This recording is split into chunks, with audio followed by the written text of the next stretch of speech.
அன்பானவர்களே, அனைவருக்கும் வணக்கம். இன்று பயத்திலோ குழப்பத்திலோ அல்லது இந்த காரியம் என்னவாய் முடியுமோ என்ற யோசனையில் இருக்கிறீர்களா? யோசனையில் பெரியவர் நம்மோடு இருக்கிறார்.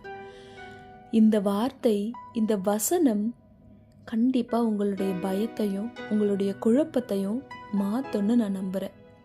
சங்கீதம் 27:1 இவ்வாறு தாவீது சொல்றாரு, கர்த்தர் என் வெளிச்சமும் என் ரட்சிப்புமானவர், யாருக்கு பயப்படுவேன்? கர்த்தர் என் ஜீவனின் பலனானவர், யாருக்கு அஞ்சிடுவேன்? எப்பேற்பட்ட தைரியமான வார்த்தைகளில் நம்மளுடைய ஆத்துமாவையும் நம்மளுடைய உடலையும் உள்ளத்தையும் தேற்றி நம்மளை கொண்டு போகிற ஒரு நல்ல அற்புதமான வீர மிகுந்த வசனம் இது. நம்ம வாழ்க்கையில் எல்லோருக்கும் ஒரு காமனான ஃபீலிங் இருக்குது. அதுக்கு பேர் பயம். ஸ்கூல் டேஸில் எக்ஸாமில் ஃபெயில் ஆகிடுவோமோன்னு ஒரு பயம். ஆஃப்டர் காலேஜ் லைஃப்பில் இன்டர்வியூக்கு போனால் செலக்ட் ஆவோமா இல்லையான்னு ஒரு பயம். ஆஃப்டர் தென் ஃப்யூச்சர் எப்படி இருக்கும்னு ஒரு பயம். இப்படி எல்லா விஷயத்திலும் என்ன பண்ணாலும் இந்த பயங்கிற ஒரு வியாதி நம்மளை துரத்திக்கிட்டே இருக்குது. நண்பர்களே, இந்த வசனத்தை கவனிங்களேன். தாவீது சொல்கிறாரு, கர்த்தர் என் வெளிச்சம். அதாவது நாம் எந்த மாதிரியான கன்ஃபியூஸ்டு ஸ்டேட்டில் இருந்தாலும் நாம் எங்கே போகணும், எப்படி போகணும் அப்படின்னு தேவன் நமக்கு கொடுத்துருக்கிற ஆவியானவர் நம்மளுடைய வெளிச்சமாக இருந்து நம்ம போக வேண்டிய, செய்ய வேண்டிய, சொல்ல வேண்டிய எல்லா காரியத்தையும் நமக்கு தெளிவாக வெளிப்படுத்துவார். ரெண்டாவது, கர்த்தரே நம் ரட்சிப்பு.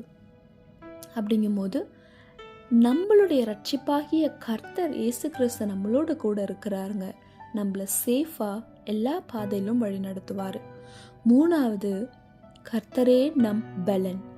அவர் நம்முடைய பலனாக இருக்கும்போது நம்முடைய எல்லா வீக்னஸ்களும் எல்லா ப்ராப்ளங்களும் ஒரு பெரிய மேட்ரே இல்லைங்க. ஜஸ்ட் லைக் தட் விட்டுடுங்க. So please think about it. உங்களுக்கு ஒரு பெரிய அன்லிமிட்டெட் பவர் சோர்ஸ் கனெக்ட் பண்ண மாதிரி இந்த வசனம் இருக்குன்னு நான் நம்புகிறேன். அதனால தான் தாவீது கூட ரொம்ப போல்டாக சொல்கிறாரு, நான் யாருக்கு பயப்படுவேன்?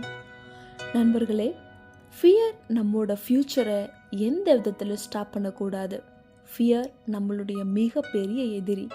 எல்லா வகையிலும் நாம் பயந்தவர்களாக இருந்தோம்னா ஜீசஸ் பிள்ளைங்களாம் எப்படி இருக்க முடியும்? சாத்தானை எப்படி எதிர்த்து நிற்க முடியும்? நமக்குள்ள தெய்வ பயம் கண்டிப்பாக இருக்கணும். தெய்வ பயம் இருந்தால் மட்டுமே நம்ம ஒரு சாட்சியான வாழ்க்கையாக வாழ முடியும். ஆனால் அதை விட்டுட்டு எல்லா விஷயத்துக்கும் நம்ம பயப்படுறோம் அப்படின்னா நம்மளால் சாட்சியான வாழ்க்கையாக நிச்சயமாக வாழ முடியாது. ஸோ எப்பப்பெல்லாம் பயம் வருதோ இந்த வசனத்தை, சங்கீதம் 21:1 இந்த வசனத்தை ஞாபகம் வச்சுக்கோங்க. கண்டிப்பாக அந்த ஒரு வசனம் உங்களை பயத்திலிருந்து விடுவிக்கும். So my dear friends, God is your light, your strength, your protector.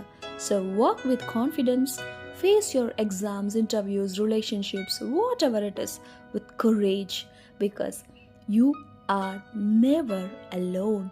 Jesus is with you. God bless you.